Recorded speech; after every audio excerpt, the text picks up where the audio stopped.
Good evening, and my name is NEITRAN, and I'm going to talk about the introduction of Musyarakah. Musyarakah is one of the important keys in understanding Islamic finance and also means a partnership in which owners invest money and divide the profit and losses. This structure prevents any one area from being at high risk. It also helps to ensure that the returns are fairly divided among the partners because the Islamic law does not allow exploitation. In fulfilling the economic objective of Islam, Musyarakah offers a tangible solution to address the problems posed by conventional interest-based financing and promotes ethical funding solutions in business circles. Assalamualaikum, my name is NURUL and SYAZLIANA, and I will proceed with the concept of Musyarakah. So, Musyarakah is derived from the Arabic words Shirkah. Shirkah simply means sharings. It also refers to a joint venture in which all partners share their profits and losses. So there are two types of shirkah, which are Shirkat Ulmik and Shirkat Ul Akad. So Shirkat Ulmik refers to joint ownership of two or more persons in a particular property. It generally operates in two ways, which are by way of option of the parties, when the parties decide to buy and own anything together, and also by way of automatically acquire joint ownership without the parties taking any action. The second type of shirkah is Shirkat Ul Akad. It refers to a partnership established by a mutual contract. In other words, it might be interpreted as a joint commercial enterprise, and it has been classified into three categories. The first category is Shirkat Al-Amwal. It is a partnership in which all partners invest some capital into a commercial enterprise.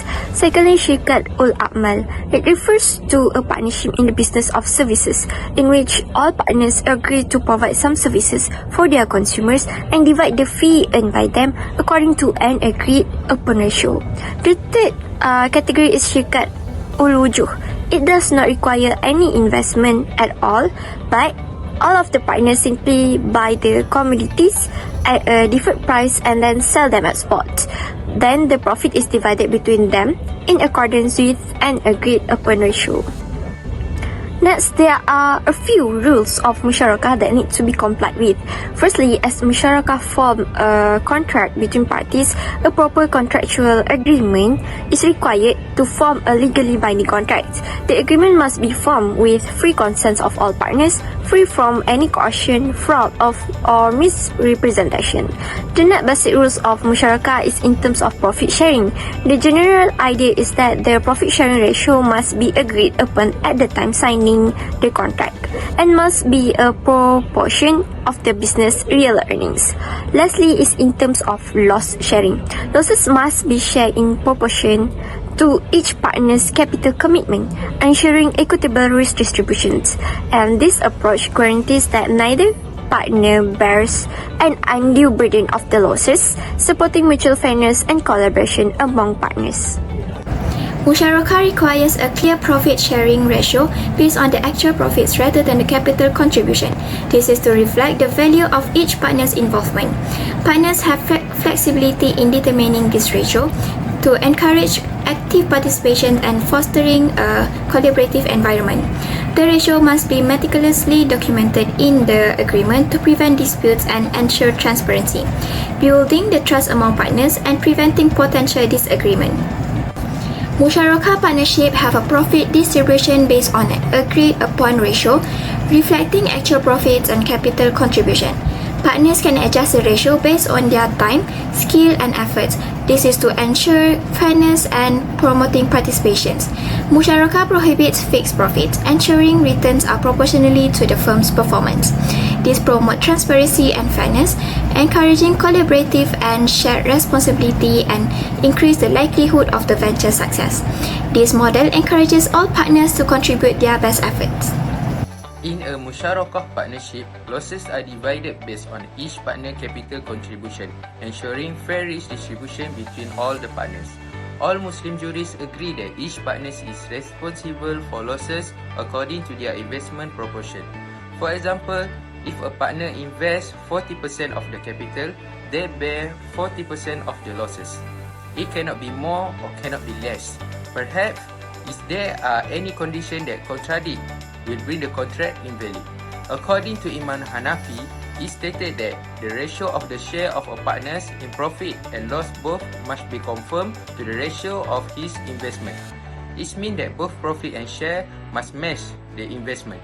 However, according to Imam Abu Hanifah and Imam Ahmad, they stated that the ratio of the profit may be different from the ratio of investment according to the agreement of the partners, but the loss must be divided between them exactly in according with the ratio of capital investment by each one of them. Thus, while profit distribution can be agreed upon and may differ from the investment ratio, loss sharing must strictly reflect the investment proportion. This ensures a fair risk allocation and adhere to the Islamic finance principles. Okay, next for nature of capital. In a musyarakah partnership, capital can be provided as a cash or tangible asset.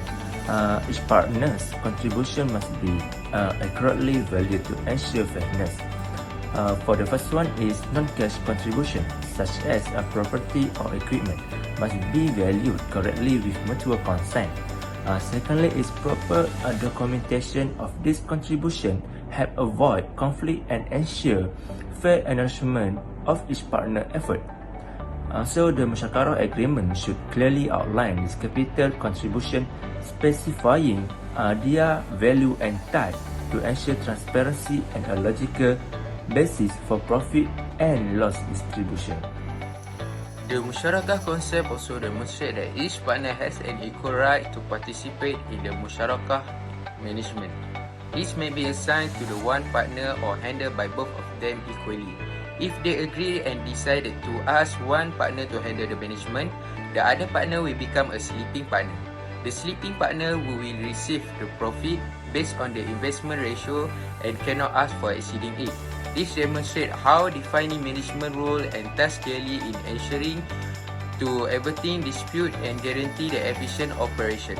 Wherever both partners choose to be involved in management jointly, they can divide the management duties activities, engaging in decision making and being informed about all going on in the business.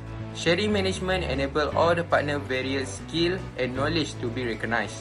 Thus, both partners will act as an agent for each of them. Furthermore, any business activity that being carried out by one partner within the normal course of the business is considered authorized by all the partners. Assalamualaikum and hello everyone. My name is NORISYA and now I will explain on termination of musyarakah. Musyarakah can be terminated in three situations. Firstly, when one of partner give notice to another partner and some issue will arise on the distribution on how the distribution of asset. Secondly, when one of partner dies and the receiver of year have choice either to continue the musyarakah or withdraw the asset. Lastly, when one of partner become insane or incapable to carry out the commercial transaction. Next, I will explain when the musyarakah can be continued to exist even though one of party wish to withdraw the musyarakah. When this happening, buyout option will be applicable as the remaining partners need to buy the withdrawing partner shares. Liquidation or distribution of assets also applicable when there is dispute between partners on the agreed price. There is also a condition where Sharia law not bound in where the withdrawing partners must sell all their share to the others. For conclusion, the musyarakah holds the principle of equity along with the risk and reward. It offers a sustainable and Sharia-compliant anti-interest financing model. Thus, while staying loyal to the principles of the musyarakah agreement and solving the problems of the practical application of musyarakah through the provisions of the agreement, musyarakah can become a successful experiment in the context of the modern financial system. Such a partnership model is beneficial for the sustainable development of the economy, the society, and the business world, and is in line with the values of Islamic finance. When it is understood how musyarakah works, it would be possible to see fair distribution of profit, fairly shared losses, and encourage trust among business partners. This helps to achieve long-term objectives and is consistent with the goals of Islamic economics.